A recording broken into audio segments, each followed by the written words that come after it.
So, naka-refresh na kami ni Zoe. Naka-refresh na kami ng ligo. Nandito na rin kami sa hotel. Lalabas na kami para mag-lunch. Nakadating na kami dito mga 11, past 11. So, eto. Day 1 starts. Yes. Samahan nyo kami. Ito yung lobby ng aming hotel. Ano daw? Mama, ako ay. Sasunda ako na. So, ito na yung first stop namin. Siyempre, yung Galleria Lafayette. Ito yung ng mall. Napakaganda ng ceiling, ng dome, ng mall na to. Galleria Lafayette ay isang upmarket o luxurious department store. Nandito sa loob lahat ng mga branded na mga brands. Pero ito talagang pinuntahan namin, itong ceiling na to ng dome. Ang ganda-ganda ng details nito. Tignan nyo yung mga naka-engrave. Ang ganda ng pagkakagawa, yung mga materials. Diba, ma-amaze ka talaga habang tinitingnan mo yung mga kumukutitap dyan sa taas, yung pagkakagawa ng glass ceiling, yung mga balkon, sa mga gilid ng mga details. Ganda lang talaga nito, guys. Ito talaga yung isa sa mga gusto kong makita dito sa mall na to.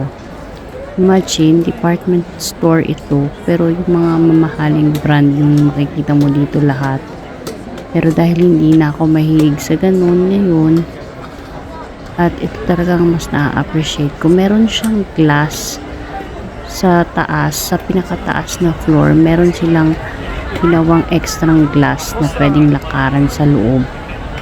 Pero ang haba ng pila, guys. Talagang magre-registered ka pa online, tapos maghihintay ka pa. So wala na kaming time ni Zoe para mag-register. Eto, dito lang kami sa gilid, nag-video na lang ako ng ceiling kasi ito lang naman talagang gusto ko makita dito sa loob ng department store na to. Ang daming sale ng time na to, guys, kasi start na ng summer dito at ang dami na ng mga binibentang mga luxurious brand na syempre pag off season na, 'di ba?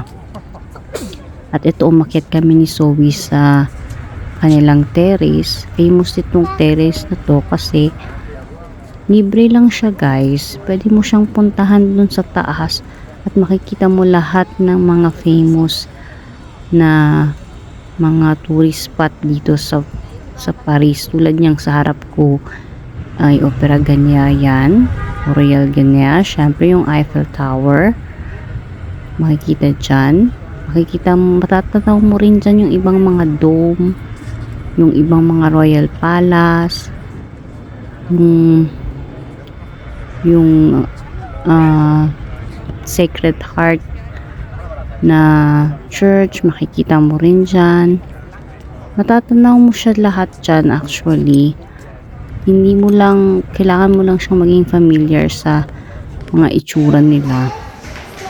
Matatanaw mo sila dyan lahat.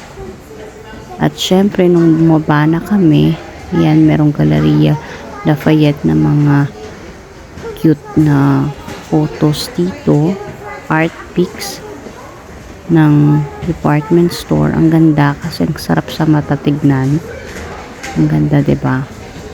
Iba-ibang mga art photos na nakalagay yung Galleria Lafayette.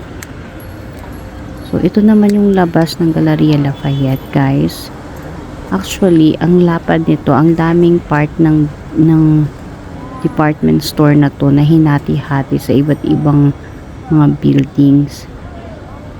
Tulad niyan yung sa kabila, may H&M siya, may Sephora,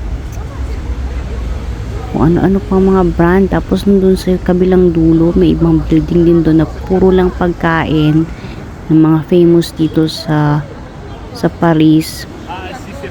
At yung main nga, yung pinasukan namin, yung may magandang ceiling, Ito yung street nila. Ayan yung main building. Yan yung may mga iba pang mga shops. At syempre yung sa harap naming banda pag so ayan guys, andito na kami sa Opera Gania o mas kilala bilang Palas Gania.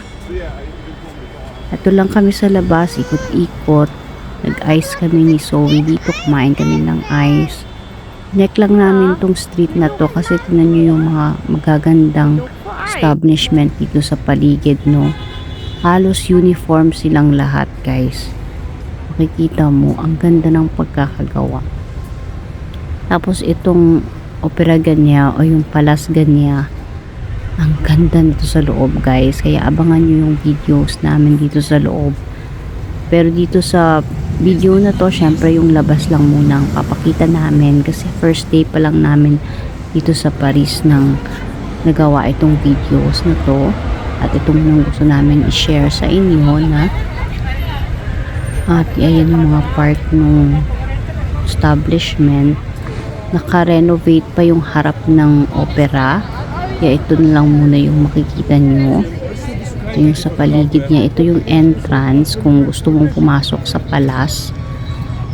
At ito naman yung kabilang dako. Diba? Ang ganda ng mga establishment. Pare-pareho yung itsura.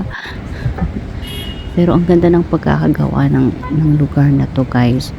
Kaya siya pala Paris. Pag na more na malilibot mo siya, the more mo ma-appreciate yung kung bakit siya naging Paris, guys. Kasi kung Eiffel Tower lang, parang hindi ako ma-amaze kung bakit siya naging Paris. Pero now na ang dami ko nang naikot at na-learn sa city na to, ngayon masasabi ko na talaga, kaya pala siya naging Paris.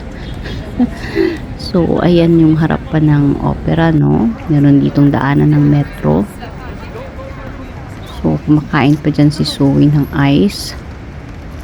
At dito banda, nagpunta ako sa gilid para makapag-picture kami dito banda sa may harap ng opera.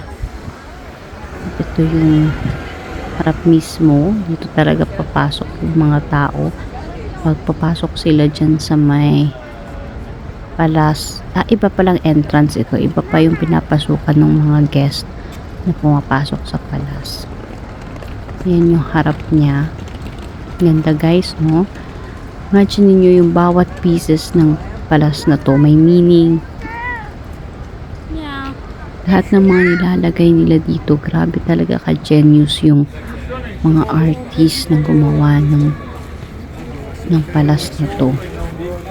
Ganun din sa loob, guys. Lahat ng pieces, lahat ng details, meron talaga siyang meaning, symbol. Bakit siya nilagay dyan. So, itong architectural nito ay ang inspired nito is I think si Napoleon III. Yan yung taas niya, guys. O, tignan nyo. Yung American Eagle pala yung eagle na sa harap. Kasi may connection yung Paris at yung America. So, ito na yung mga pictures namin, guys. Ito na yung mga shots ko kay Zoe. Dinagdag ko na lang dito sa video na to na para may mapanood naman kayo. Tignan nyo yung McDonald's sa kanila, guys. Meron silang lalagyan ng extra. Ayan yung ceiling. Hindi lang ako nakapag-picture ng marami dito sa ceiling na to kasi sobrang dami na ng tao nito eh. Nakmitag na to or after lunch. So, puno talagang department store kasi yung halos lahat ng tao dito na nagpunta para mag-shopping. Siyempre, mga tourist. Ito talaga magsha-shopping. Tapos, marami pang sale. So, ang dami ng tao ng time na to after lunch pa. Kasi 11 na kami dumating. So, after lunch na kami lumabas ni Zoe. Yan yung mga pictures niya sa ceiling. Picture din ako. At ito pa yung mga pictures sa taas, sa terrace. Sobrang init ng time na to guys, 31 grad. So, naswertihan din namin ng week na to na pumunta kami ng Paris kasi ang ganda ng weather. Hindi kami nadismaya. Ayan yung Opera Garnier. Ganda ng views dyan sa taas guys. At libre lang yan. Kung pupunta ka ng Eiffel Tower, magbabayad ka pa kung aakyat ka doon. Dyan sa mall na yan, libre lang ang sightseeing. So, makakatipid ka kung dyan ka pupunta. Yan, ang cute ng wall na to talaga. I like this wall. Very artistic. Memorable para sa Galleria Lafayette. At syempre, yung paligid pa ng street, ganda ng mga establishment, pinicturan ko rin para may memories din, di ba? Actually guys, hindi masyadong marami ang bus sa Paris compared dito sa amin. Ang konti lang ng bus kasi main transpo nila doon is metro. So, hindi masyadong marami ang bus, Trasaban, U-Bahn. Hindi siya masyadong marami. Talagang tao yung metro talaga yung ginagamit nila. Yun lang, kung gagamit ka ng metro, expect mo na yung maraming hagdan pababa at pataas ng metro. Kasi under the ground talaga yung metro. So, kailangan babain mo talaga siya. At, yun pa mga pictures. Ito sa harap to ng opera. Ang ganda ng guys, ang ganda ng mga establishment. Parang uniform lahat. Tignan nyo. Ang ganda, diba? So, uniform talaga lahat, guys. Imaginein mo. Kung may mga nakatira dyan, mga luxuries, siguro na mga apartment yan.